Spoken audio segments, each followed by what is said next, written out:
रसचंद अलंकार की इस कक्षा में आपके रस एवं उनके स्थायी भाव के बारे में हम लोग आज अध्ययन करेंगे। जैसा कि हम जानते हैं कि भरत मुनि ने हिंदी में 9 रसों की अपने ग्रंथ नाट्यशास्त्र में 9 रसों के बारे में जानकारी प्रस्तुत करी। उसी के अनुसार उनके रस और उनके स्थायी भाव, चूंकि स्थायी भाव ही पुष्ट होकर रस में परिवर्तित होता है, इसलिए उनकी जानकारी हम प्राप्त करते हैं। श्रृंगार रस, इसका जो स्थायी भाव होता है वो क्या होता है?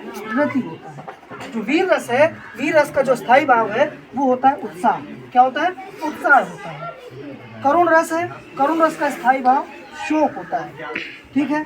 अद्भुत रस है, अद्भुत रस का स्थायी भाव विस्मय होता है। और भयानक जो रस है, इस भयानक रस का स्थायी भाव भय होता है।